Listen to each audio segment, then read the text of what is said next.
Haunted Chronicles presents 4 True College Horror Stories. Story 1. The Dorm That Wasn't on the Campus Map. When freshman year began at Ravenwood University, Lena Brooks didn't expect much. Just late nights, bad coffee, and cheap furniture. She arrived 2 weeks before classes to move into her assigned dorm, Building H, Room 317. But when she reached the main office, the clerk frowned. "Building H?" he repeated. "We only go up to F." Lena showed her acceptance letter.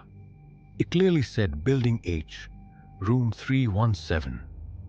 The clerk shrugged, printed her an access card anyway, and told her to ask campus maintenance.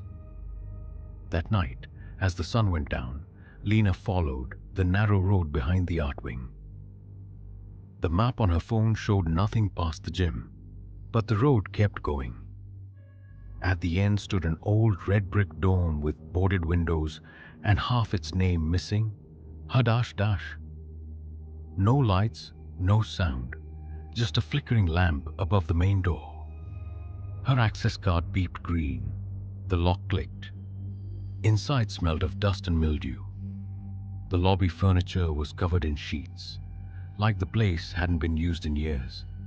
Still, room 317 was there, small but clean, a bed already made, and a welcome packet on the desk with the Ravenwood crest.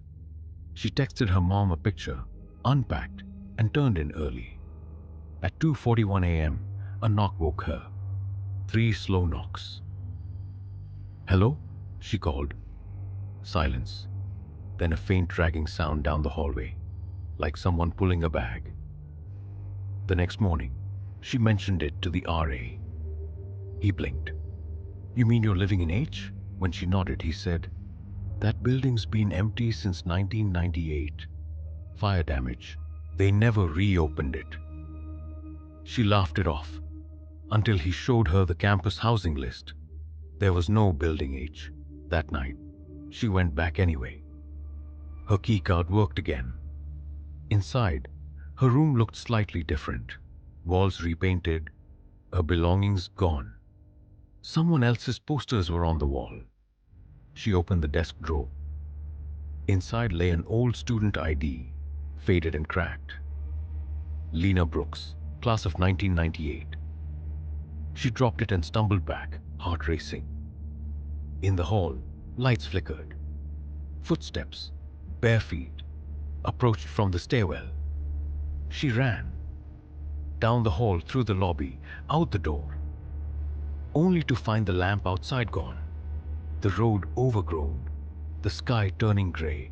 Campus security found her wandering behind the gym at dawn, covered in dust and soot. When they brought her to the housing office, her name wasn't in the system. 3 days later, a maintenance crew investigating the old burned-out dorm found a locked room intact. Room 317, the furniture untouched. A neatly folded welcome packet on the desk, and written across the mirror in ash, "I finally made it to college." Story 2. The professor who kept his office locked. Every campus has its legends.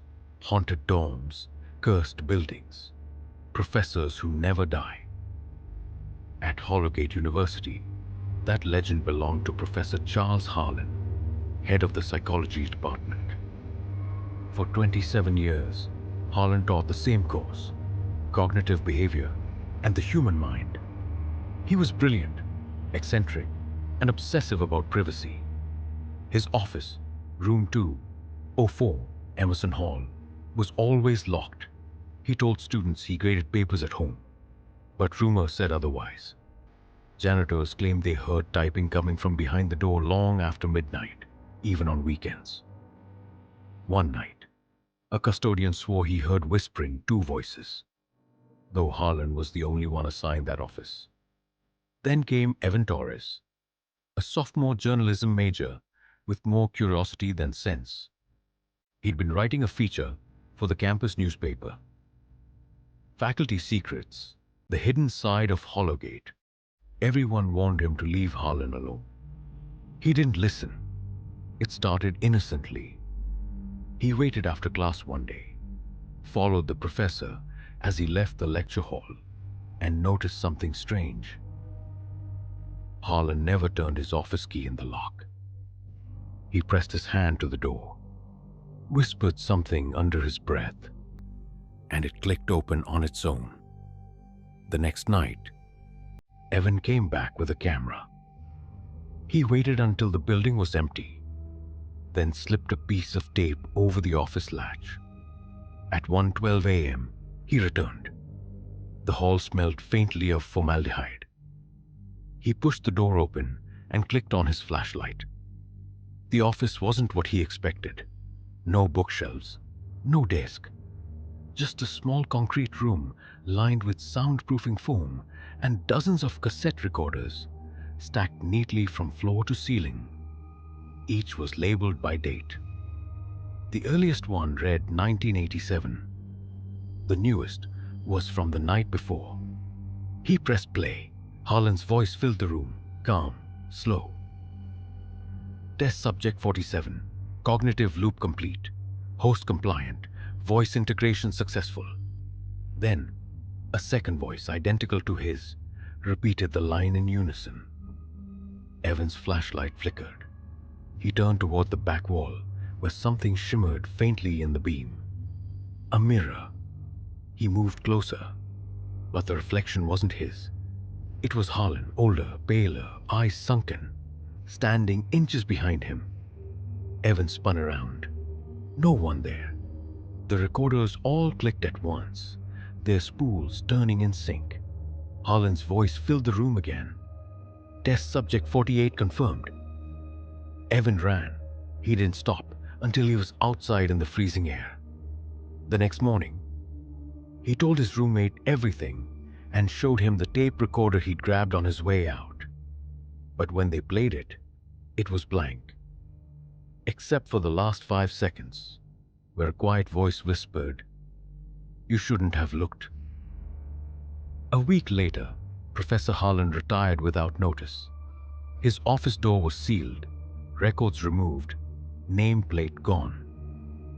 In 2021, campus renovations reopened that wing. When workers broke down the door, they found the same small room, the same wall of cassettes, each neatly labeled. The most recent one, dated that very week, read, Test Subject 49, Evan T. Story 3. The Library Basement. Every college library has a quiet corner, the place where the lights flicker, where the air feels too still. At Northvale University, that place was the basement. It wasn't on any floor map, but everyone knew it existed. If you took the main staircase down and turned left instead of right, you'd find a narrow hallway ending in a locked metal door. Above it, a flickering sign read simply, Archives. In October 2017, Caleb Moore, a history major, was pulling an all-nighter for his midterm paper. The main floor was packed, so he went exploring. He followed a janitor down the stairs and watched as the man punched a code into the keypad on the archive door. It beeped and clicked open. Inside, a yellow light glowed faintly, revealing shelves that seemed to stretch endlessly. Caleb waited until the janitor left, then used a pen to jam the latch before it closed. When the coast was clear, he slipped inside. The air was heavy with dust but warm. Unnaturally warm for a basement. Rows upon rows of cardboard boxes filled the space, each labeled by decade. 1950s, 1960s, 1970s. He thought he'd found a treasure trove of old college newspapers. He was wrong. Halfway down the aisle, he noticed a different section. These boxes weren't labeled by decade but by names, handwritten in marker. He picked one at random, Angela Long. Inside were photographs, dozens of them. Each picture showed the same girl sitting in the same chair. Same pose, same blank expression. but aging slightly in every shot. He dropped the stack and backed away. The box next to it was labeled Caleb Moore. His stomach dropped. He opened it. Inside was a single photo, him, sitting at that very moment, flashlight in hand, looking down at the box. He spun around. The aisle was empty. He ran for the exit, but the shelves seemed to stretch farther and farther. Every turn looked the same. He called out, but his voice came back in a whisper that wasn't his own. "Don't leave. You belong here now."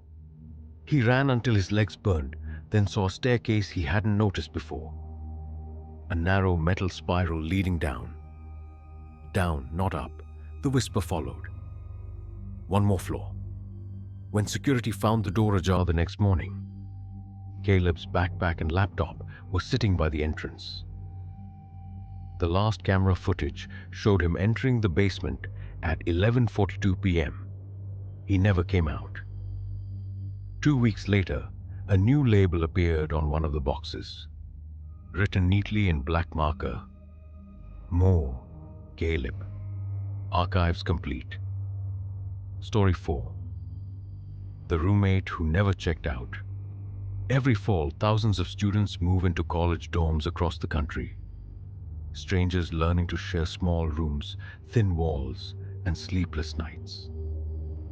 At Redbridge University, sophomore Maya Thompson thought she was lucky. Housing had assigned her a single room in Davenport Hall, one of the oldest dorms on campus. The resident advisor told her the previous student, Anna, had withdrawn mid-semester. Her things were gone, the room was clean, and the key worked fine. But the first night, Maya noticed something strange. A second toothbrush in the cup beside the sink. It looked brand new, except for one dark red bristle. She threw it out, thinking housekeeping missed it. But the next morning, it was back, standing upright wet, as if someone had just used it.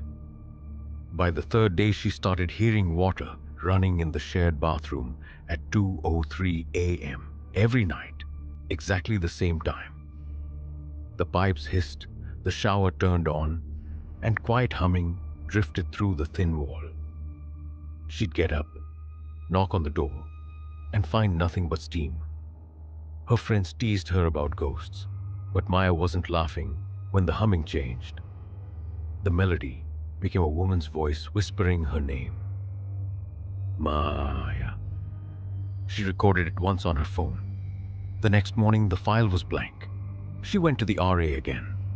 He sighed and said, "You're in 209, right?" She nodded. He rubbed his face. "We've had complaints before. It's old plumbing." But when she asked about Anna, his expression changed. He looked toward the floor and said quietly, "Don't worry about her." She left. That night, Maya decided to stay awake. She set up her phone on video, facing the bathroom door, and waited. At 2:03 a.m., the shower started by itself. Steam rolled out from under the door. Her heart raced. She forced herself to open it. The light was dim, the air thick. The shower curtain hung still. Then it moved. A slow sway, like someone brushing past. Through the fog, she saw writing appear on the mirror, traced by an unseen finger. "It's still my room." Maya ran, leaving everything behind. Campus security later entered the room and confirmed no one was inside. But her phone, still recording, showed something the naked eye hadn't. As the steam cleared, the mirror reflection remained for longer than the rest. A woman stood there, motionless, looking out. Her eyes were dark, her hair dripping. And around her wrist hung a Redbridge student ID badge. Name, Anna Levins. Date of withdrawal, September 12th, 1998. The same date Maya's move-in paperwork listed as her assignment approval. 25 years later to the day. Haunted Chronicles. Some stories begin in classrooms, others in dorm rooms, But the scariest ones hide in the places we call home. You've just heard 4 true college horror stories. Real encounters, shared by students who may never sleep the same again. If this episode chilled you tonight, like, comment, and subscribe to Haunted Chronicles. Because on this channel, every campus has a secret, and every story started with someone who swore it really happened. Stay aware, stay alive, and remember, some roommates never check out.